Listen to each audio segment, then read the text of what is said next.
Hello everyone, how are you all? I hope that you all are fine and keeping yourself safe. I have brought a question for you all today, that what you wish to be when you grow up? I know that all of you must have thought about that so far. And I can assume a few professions that you all must have chosen to become when you grow up. Like many of you must have dreamt of becoming IAS officer, and a few of you must have thought to become engineer, and some of you would like to go for the profession of an actor, and there are many other professions that you all must have chosen or you all must have dreamt to become, and you all are working for that so hard. So yes, there is nothing wrong about that, but then the question arises that have you ever thought about the life of a leaf gatherer? If I talk about myself, I have never thought, but I want to think and I want to know that what a leaf gatherer does and how his life goes on and how he completes his work. Exactly, I don't even know that what he does. So we will get all the answers of these questions when we will recite the poem Gathering Leaves, which is written by a very famous American poet, Robert Frost. So before reciting the poem, let's see this little video that will explain or tell us something about the work of a leaf gatherer, and we will get a little idea of their work. Okay, so let's watch it first. Autumn is here and the leaves will be falling. Once again we'll rake, blow, and bag those leaves. We all tried the old school tarp method, but it just took too long walking back and forth hauling those leaves around. And when the wind blew, it took too much time just to get the tarp to stay down flat. Bagging leaves with the claws, well, that was just back-breaking and not efficient at all. Whether you rake or blow, it is important not to handle the leaves over and over again. It is a wasted effort to collect leaves into one large pile. It's much more efficient to make piles that fit one bag or long rows for very large areas. When you start to rake or blow leaves, you should be at the furthest point from the final destination and work your way up. Place Big Mouth in front of the pile of leaves that is closest to the final destination. Attach the Big Mouth frame to the ground with the sod staples included. Saves you time. Because it saves you time, it saves you money. And it also saves your back. I'm going to get all these leaves here. See, I'm packing them right to the back of that bag.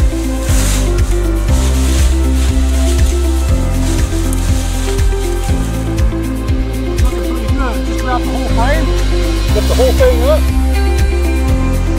When the last bag is filled, you should be at the furthest point from the final destination. Carry 2 to 4 bags off to the final destination. If it's for compost or dumping, the leaves easily fall out of the bag and you can reuse the bag over and over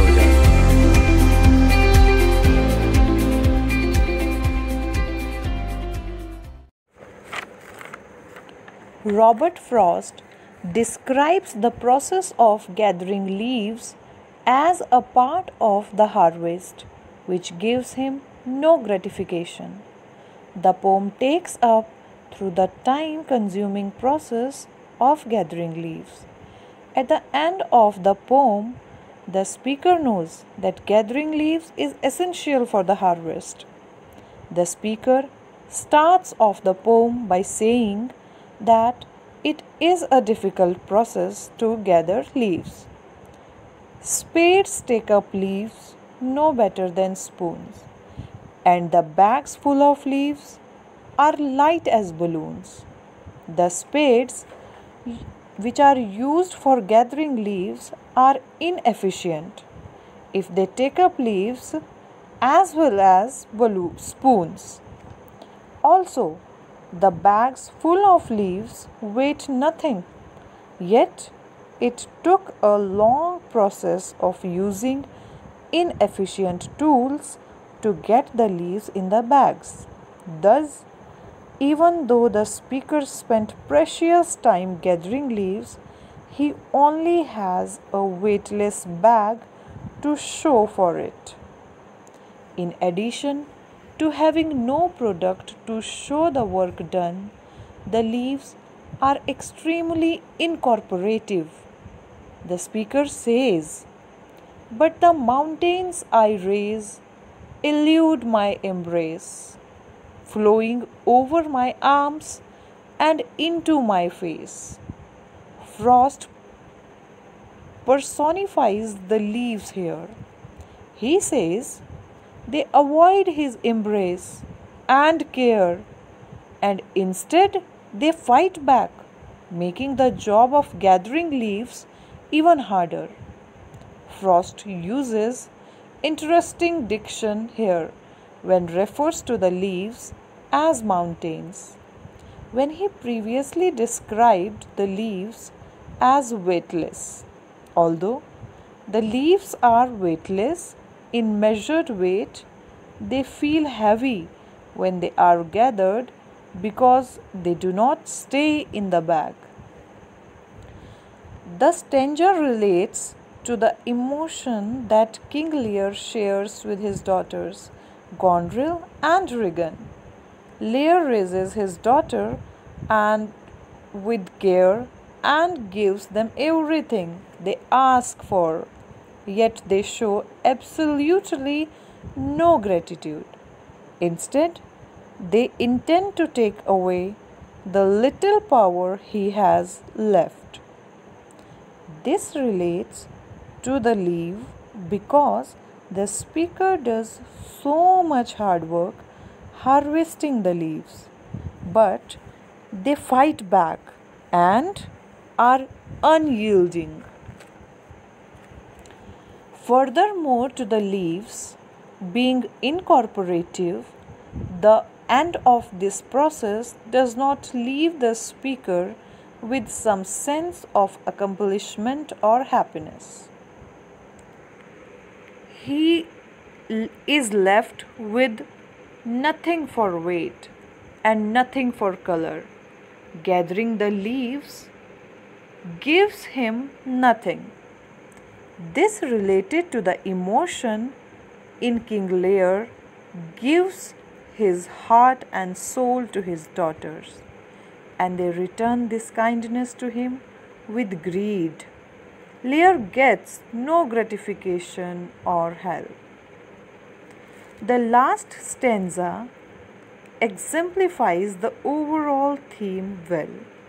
The speaker describes the leaves as next to nothing for use. But a crop is a crop, and who is to say where the harvest shall stop? The leaves are useless once they are brought into the shed. Yet the speaker must continue this necessary process. He says, "A crop is a crop, so it must be gathered." There is no escaping the process of gathering leaves. The speaker wishes the harvest and task of gathering leaves would stop, but he knows that is a mere dream. This relates to the emotion in King Lear of growing older. Lear wishes his aging would stop, but it is inevitable and part of the circle of life. Gathering leaves is an inevitable and ungratifying, but there is no escaping of it. Gathering the leaves is the most difficult part of the leaf gatherer's work because the leaves keep slipping off the spade.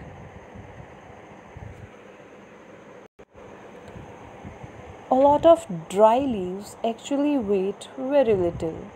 That is why the speaker is saying the leaves are almost weightless. When the leaves come in contact with earth, they gradually decay, grow dull, and lose their color. Leaves grow, they fall, and after a while, they decompose through the action of bacteria and fungi. At the end, they become one with the earth. Again, crops grow from that fertile earth. Gathering leaves may seem to be a mundane job, but it is important because the harvest is without end. The cycle of life, especially the trees that produce the leaves, goes on and on. It is vital for Earth's survival. Thinking all of this, the leaf gatherer gives meaning to his work. Dry leaves are neither heavy nor much valuable, but it is valuable in nature. Nature works in a cyclical way. Things grow, they die, and become one with the earth again. New life grows from that fertile earth. Gathering leaves, therefore, is not a poem about a mundane task, but it has a deeper meaning as well. The poem Gathering Leaves is written by Robert Frost, who was an American poet. His poems often talk about rural life in America in the early 20th century. Some of his famous poems are Stopping by Woods on a Snowy Evening, The Road Not Taken, Fire and Ice, Mending Wall, and Birches.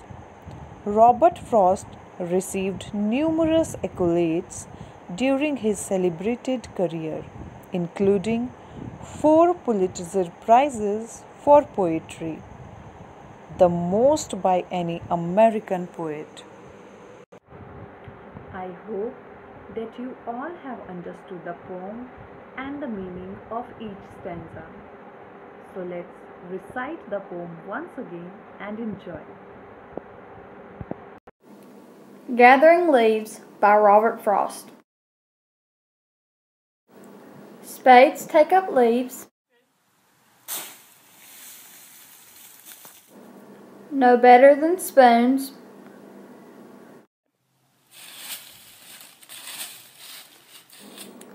And bags full of leaves are light as balloons. I make a great noise of rustling all day, like rabbit and deer running away.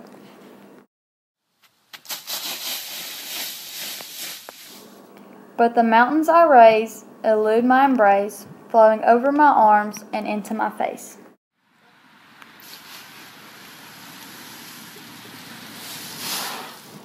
I may load and unload again and again, till I fill the whole shed, and what have I then?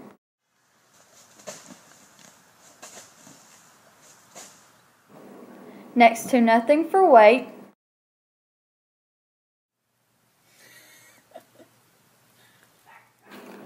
and since they grow duller from contact with earth, next to nothing for color.